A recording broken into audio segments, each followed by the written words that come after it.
I'll be reading Psalm 64 to you this morning, and hope you're having a good morning. And yeah, your week's coming to a close, and everything's going well. It's Psalm 64. It's a Psalm of David, and again and again in the Psalms, we see David crying out and just being really authentic and really genuine with his prayers, and he doesn't edit his prayers and hold back in his prayers. He calls it how it is and says it how it is, and I love that about David, and I'm very thankful that that we get to be we get to enjoy the writings of his heart and his psalms. And so here's Psalm 64. I'll read it, and then share a few things for you. It says, "Hear my voice, O God, in my complaint. Preserve my life from dread of the enemy. Hide me in the secret counsel of evildoers, from the tumult of those who do iniquity, who have sharpened their tongue like a sword. They aimed bitter speech as their arrow, to shoot from concealment at the blameless. Suddenly they shoot at him, and do not fear. They hold fast to themselves an evil purpose.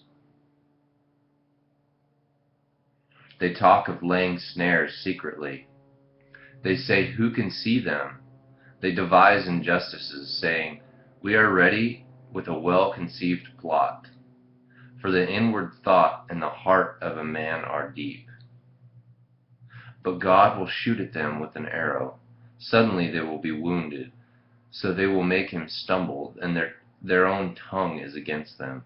And all who see them will shake their head. Then all men will fear, and they will declare the work of God, and will consider what he has done.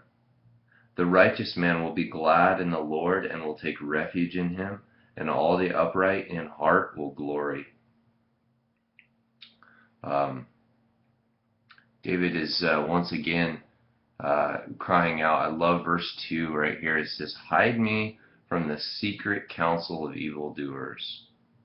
He's asking the Lord to hide him and keep him hidden from the notice of evil thoughts and people that want to do him harm and tear him down and not encourage him and build him up. The love builds up, and love is patient, and love is kind, love is gentle, and love is building up. And encouraging words are those that are words that are life-giving. And David here is saying, hide me from the opposite of that, from those words that are tearing down, from those who have sharpened their tongue like a sword. They have aimed their bitter speech as an arrow. Fast forward here.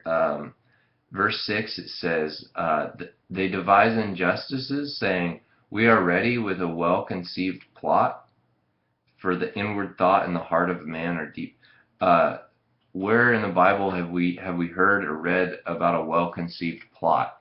Well, the quick answer is how about when the Jews were plotting to kill Jesus, and they were plotting harm, and Judas betrayed Jesus and sold him for 40 pieces of silver, and gave him up and plotted to ruin him.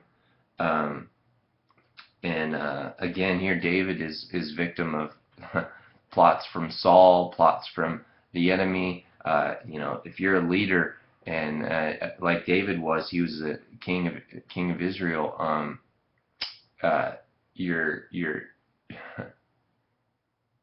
You're no doubt going to get other kingdoms that want to tear you down, and people around you that want to not lift you up. And it's a tough place to be in a leadership position. And I'd encourage you to encourage those and bless those and befriend those, and in whatever way the Lord would have you to lift up your leaders and pray for them and build them up, because leaders that's a lonely place to be in, is a leader. And the closing off 7, 8, and 9, David shares that God will shoot at them with an arrow. Suddenly they'll be wounded. So God's going to take revenge. God's gonna be victorious in the life of a believer, and in your life and mine. And the verse 10, it says, "The righteous man will be glad in the Lord and will take refuge in Him." That's not like he'll do that. That's not like an act. It's just the way it is. The righteous man will be glad in the Lord and will take refuge in Him. That's like a given. Uh, and that's it for today. And I'm glad to share with you. And may God be praised and lifted up in your heart and your life. And again, I think the theme of this is to have a heart for our leaders and our friends that are suffering and being torn down, and to pray for them. So this is Jacob, and have a wonderful day.